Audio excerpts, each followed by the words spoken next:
अगर सड़क सीधी हो, बिल्कुल सीधी, तो उस पर उसके कदम मनोभारी हो जाते थे। वो कहा करता था, ये जिंदगी के खिलाफ है, जो पेच दर पेच रास्तों से भरी है। जब हम दोनों बाहर सैर को निकलते तो उस दौरान में वो कभी सीधे रास्ते पर न चलता। इसे बाग का वो कोना बहुत पसंद था जहां लहराती हुई रोशें बनी हुई थीं। एक बार उसने अपनी टांगों को सीने के साथ जोड़कर बड़े दिलकश अंदाज में मुझसे कहा था, अब्बास, अगर मुझे और कोई काम ना हो तो बखदा मैं अपनी सारी जिंदगी कश्मीर की पहाड़ी सड़कों पर चढ़ने उतरने में गुजार दूं। क्या पेच हैं? अभी तुम मुझे नजर आ रहे हो और एक मोड़ मरने के बाद मेरी नजरों से ओझल हो जाते हो। कितनी परइसरार चीज है।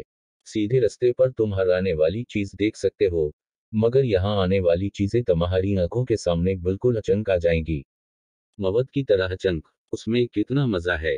वो एक दुबला पतला नौजवान था। बेहद दुबला था। उसको एक नजर देखने से अक्सर औकात मालूम होता कि अस्पताल के किसी बस्तर से कोई जर्दरो बीमार हटकर चला आया है।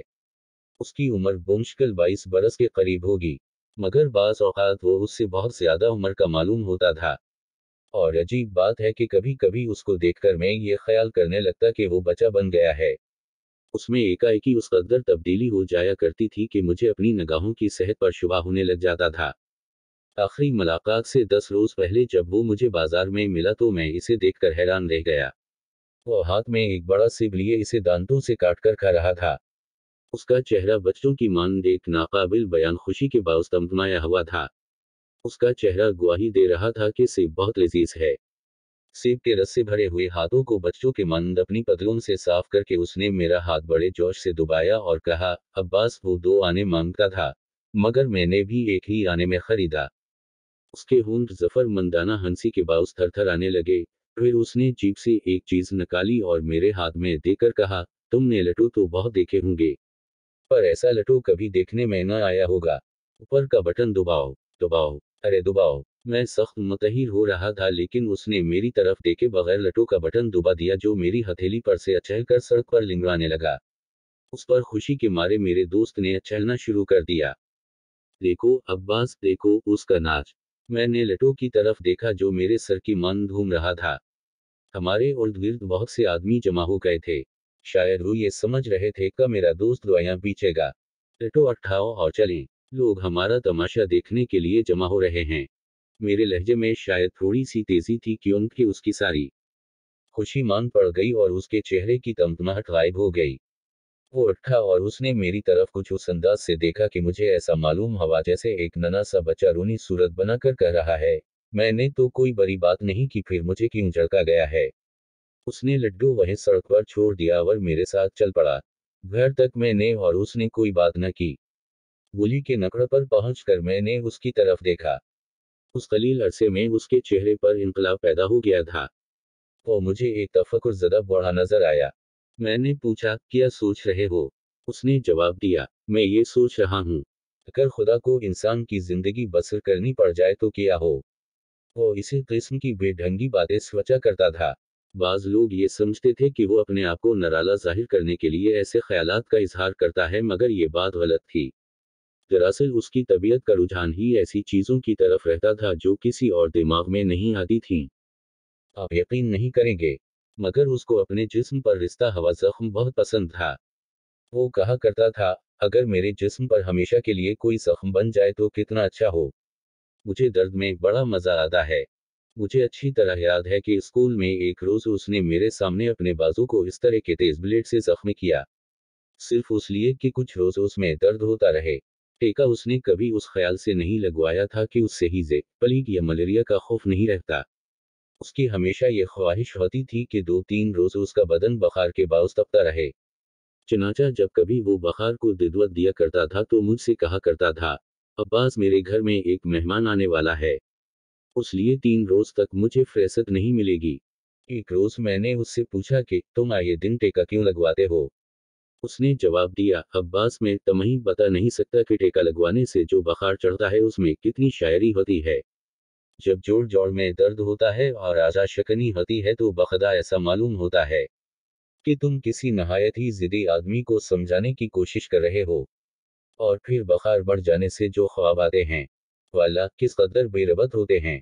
बिल्कुल हमारी जिंदगी की मानद। भी तुम ये देखते हो कि तुम्हारी शादी किसी नहायत हुसैन औरत से हो रही है, दूसरे लम्हे यही औरत तुम्हारी आगोश में एक कोई हिकल पहलवान बन जाती है। मैं उसकी उन अजीब और गरीब बातों का आदी हो गया था, लेकिन उसके बावजूद एक रोज मुझे उसके दिमागी तवाज़ुन पर शुबा होने लगा। गुज़िश्ता मई में मई ने उससे अपने उस्ताद का तारुफ कराया जिसकी मैं बेहद अस्त करता था। डॉक्टर शाकिर ने उसका हाथ बड़ी गर्मजोशी से दबाया और कहा, मैं आपसे मिलकर बहुत खुश हुआ हूँ। उसके बरक्स मुझे आपसे मिलकर कोई खुशी नहीं हुई। ये मेरे दोस्त का जवाब था, जिसने मुझे बेहद शर्मिंदा किया। अब कयास फरमाइए कि उस वक्त मेरी क्या हालत हुई होगी। शर्म के मारे मैं अपने उस्ताद के सामने गड़ा जा रहा था और वो बड़े इत्मीनान से सिगरेट के किश लगाकर हाल में एक तस्वीर की तरफ देख रहा था। डॉक्टर शाकिर ने मेरे दोस्त की उस हरकत को बुरा समझा और तखलिए में मुझसे बड़े तेज लहजे में कहा, मालूम होता है तुम्हारे दोस्त का दिमाग ठिकाने नहीं। मैंने उसकी तरफ से खुद मज़रत तलब की और मामला रफा दफा हो गया। मैं वाकई बेहद शर्मिंदा था कि डॉक्टर शाकिर को मेरी वजह से ऐसा सख्त फकरा सुनना पड़ा। शाम को मैं अपने दोस्त के पास गया, उस इरादे के साथ कि उससे अच्छी तरह बाज पर्स करूंगा और अपने दिल की भड़ास निकालूंगा। वो मुझे लाइब्रेरी के बाहर मिला। मैंने छोटेते ही उससे कहा, तुमने आज डॉक्टर शाकिर की बहुत बेइज्जती की। मालूम होता है तुमने मजलिसी आदाब को खैरबाद कह दिया है। वो मुस्कराया, अरे छोड़ो उस किस्से को, आओ कोई और काम की बात करें। यह सुनकर मैं उस पर बरस पड़ा। खामोशी से मेरी तमाम बातें सुनकर उसने साफ साफ कह दिया, अगर मुझसे मिलकर किसी शख्स को खुशी हासिल होती है तो ज़रूरी नहीं कि उससे मिलकर मुझे भी खुशी हासिल हो। और फिर पहली मुलाकात पर सिर्फ हाथ मिलाने से मैंने उसके दिल में खुशी पैदा कर दी। मेरी समझ में नहीं आता। तुम्हारे डॉक्टर साहब ने उस रोज 25 आदमियों से तारुफ किया, और हर शख्स से इन्होंने यही कहा था कि आपसे मिलकर मुझे बड़ी मुसरत हासिल हुई है। क्या ये मुमकिन है कि हर शख्स एक ही किस्म के तासरात पैदा करे? तुम मुझसे फजूल बातें न करो, आओ अंदर चलें। मैं एक सहरज़दा आदमी की तरह उसके साथ हो लिया और लाइब्रेरी के अंदर जाकर अपना सब हसा भूल गया, बल्कि ये सोचने लगा कि मेरे दोस्त ने जो कुछ कहा था सही है। लेकिन फौरन ही मेरे दिल में एक हस सा पैदा हुआ कि उस शख्स में इतनी कव्वत क्यों है कि वो अपने ख्यालात का इजहार बेधड़क कर देता है। पिछले दिनों मेरे एक अफसर की दादी मर गई थी, और मुझे उसके सामने मजबूरन अपने ऊपर गम की कैफियत तारी करनी पड़ी थी, और उससे अपनी मर्जी के खिलाफ 10-15 मिनट तक अफसोस जाहिर करना पड़ा था। उसकी दादी से मुझे कोई दिलचस्पी न थी।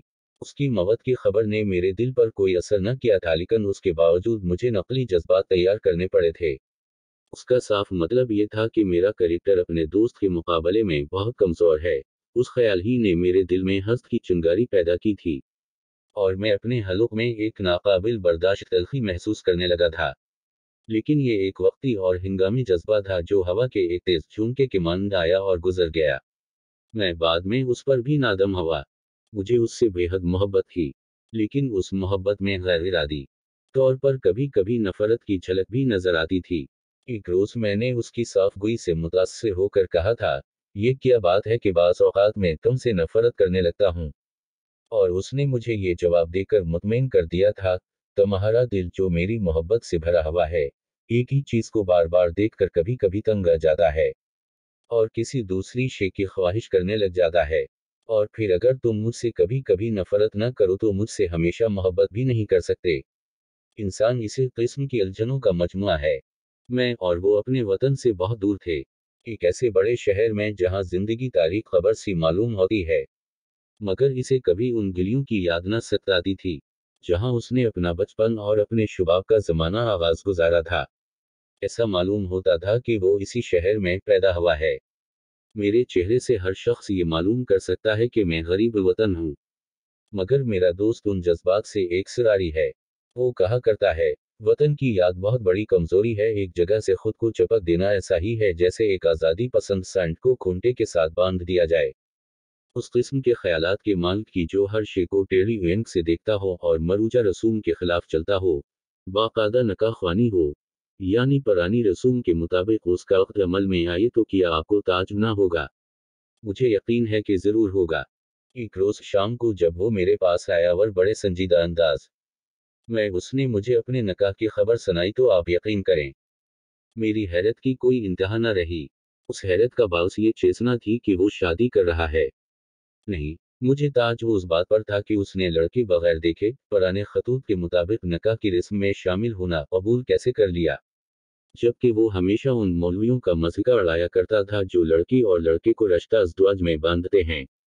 वो कहा करता था, ये मौलवी मुझे बढ़े और गिनतिया के मारे पहलवान मालूम होते हैं, जो अपने अखाड़े में छोटे छोटे लड़कों की कुश्तियां देखकर अपनी हर्ष पूरी करते हैं। और फिर वो शादी या निकाह पर लोगों के जमघुट्टे का भी तो कायल न था, मगर उसका निकाह पढ़ा गया मेरी आंखों के सामने। उस मौलवी ने जिससे उसको सख्त चढ़ थी और जिसको वो बूढ़ा तोता कहा करता था, उसका निकाह पढ़ा। छुहारे बांटे गए और मैं सारी कार्रवाई यूं देख रहा था गोया सोते मैं कोई सपना देख रहा हूं। निकाह हो गया। दूसरे लफ्जों में इन्होंने बात हो गई और जो ताज मुझे पहले पैदा हुआ था बाद में भी बरकरार रहा, मगर मैंने उसके मुतालिक अपने दोस्त से जिक्र न किया, उस ख्याल से कि शायद इसे नागवार गुजरे। लेकिन दिल ही दिल में उस बात पर खुश था कि आखिरकार इसे उस दायरे में लौटना पड़ा जिसमें दूसरे जिंदगी बसर कर रहे हैं। निकाह करके मेरा दोस्त अपने असूलों के टेढ़े मनार से बहुत बड़ा तरी फसला था और उस गड़े में सर के बेला गड़ा था जिसको वो बेहद गलीज कहा करता था। जब मैंने ये सोचा तो मेरे जी में आई कि अपने तेज रफ्तार दोस्त के पास जाऊं और इतना हंसो कि पेट में बिल पड़ जाए। मगर जिस रोज मेरे दिल में ये ख्वाहिश पैदा हुई इसी रोज वो दोपहर को मेरे घर आया। निकाह को 3 महीने गुजर गए थे और उस दौरान में वो हमेशा उदास उदास रहता था। उसका चेहरा चमक रहा था और नाक जो चंद रोज पहले भदी नियाम के अंदर छपी हुई तलवार का नक्शा पेश करती थी, उस पर सबसे नुमाया नजर आ रही थी। वह मेरे कमरे में दाखिल हवा और सिगरेट सलगा कर मेरे पास बैठ गया। उसके होंठों के अख्तामी कोने कपा रहे थे। जाहिर था कि वो मुझे कोई बड़ी अहम बात सुनाने वाला है। मैं हमातन गोश हो गया। उसने सिगरेट के धुएं से छिला बनाया और उसमें अपनी उंगली गाड़ते हुए मुझसे कहा, अब्बास, मैं कल यहाँ से जा रहा हूँ। जा रहे हो? मेरी हैरत की कोई इंतहा न रही। मैं कल यहाँ से जा रहा हूँ, शायद हमेशा के लिए। मैं उस खबर से तमही मतला करने के लिए न आता, मगर मुझे तुमसे कुछ रुपए लेना है जो तुमने मुझसे कर्ज ले रखे हैं। क्या तुम्हें याद है? मैंने जवाब दिया, याद है, पर तुम जा कहाँ रहे हो? और फिर हमेशा के लिए। बात यह है कि मुझे अपनी बीवी से इश्क हो गया है और कल रात में इसे भिगा कर अपने साथ लिए जा रहा हूँ। वो तैयार हो गई है। यह सुनकर मुझे उस कदर हैरत हुई कि मैं बेवकूफों की मानंद हंसने लगा और देर तक हंसता रहा। वो अपनी मनकोहा बीवी को जिसे वो जब चाहता अंगली पकड़कर अपने साथ ला सकता था, अगवा करके ले जा रहा था, भिगा कर ले जा रहा था। जैसे जैसे मैं क्या कहूं कि उस वक्त मैंने क्या सोचा। दरअसल मैं कुछ सोचने के काबिल ही न रहा था। मुझे हंसता देखकर उसने मलामत भरी नजरों से मेरी तरफ देखा। बस, ये हंसने का मौका नहीं। कल रात वो अपने मकान के साथ वाले बाग में मेरा इंतजार करेगी और मुझे सफर के लिए कुछ रुपया फ्राहम करके उसके पास जरूर पहुंचना चाहिए। वो क्या कहे कि अगर मैं अपने वदे पर कायम न रहा। तुम्हें क्या मालूम मैंने किन किन मुश्किलों के बाद रसाई हासिल करके उसको उस बात पर आमादा किया है। मैंने फिर हंसना चाहा मगर उसको गायत दर्जा संजीदा व मतीन देखकर मेरी हंसी दब गई और मुझे कतई तौर पर मालूम हो गया कि वो वाकई अपनी मनकोहा बीवी को भिगा कर ले जा रहा है। कहाँ? ये मुझे मालूम न था। मैं ज्यादा तफसील में न गया और इसे वो रुपए अदा कर दिए जो मैंने अरसा हवा उससे कर्ज लिए थे और ये समझकर अभी तक न दिए थे कि वो न लेगा। मगर उसने खामोशी से नोट गुन कर अपनी जेब में डाले और बगैर हाथ मलाए रखसत होने ही वाला था कि मैंने आगे बढ़कर उससे कहा, तुम जा रहे हो, लेकिन मुझे भला न देना। मेरी आंखों में आंसू आ गए मगर उसकी आंखें बिल्कुल खुश्क थी। मैं कोशिश करूंगा, ये कहकर वो चला गया। मैं बहुत देर तक जहां खड़ा था बद बना रहा। जब उधर उसके ससुराल वालों को पता चला कि उनकी लड़की रात रात में कहीं गायब हो गई है तो एक हिजान बर्पा हो गया। एक हफ्ते तक इन्होंने इसे अधर अधर तलाश किया और किसी को उस वाकये की खबर तक न होने दी। मगर बाद में लड़की के भाई को मेरे पास आना पड़ा और मुझे अपना हमराज बनाकर इसे सारी राम कहानी सुनानी पड़ी। वो बेचारे ये ख्याल कर रहे थे कि लड़की किसी और आदमी के साथ भाग गई है और लड़की का भाई मेरे पास उस गर्ज से आया था कि उनकी तरफ से मैं अपने दोस्त को उस तल्ख वाक़े से आगाह करूं। वो बेचारा शर्म के मारे जमीन में गड़ा जा रहा था। जब मैंने उसको असल वाकई से आगाह किया तो हैरत के बावजूद उसकी आंखें खली की खली रह गईं। उस बात से तो इसे बहुत हड़स हुई कि उसकी बहन किसी गैर मर्द के साथ नहीं गई बल्कि अपने शौहर के पास है। लेकिन उसकी समझ में नहीं आता था कि मेरे दोस्त ने ये फजूल और नाजीबा हरकत क्यों की।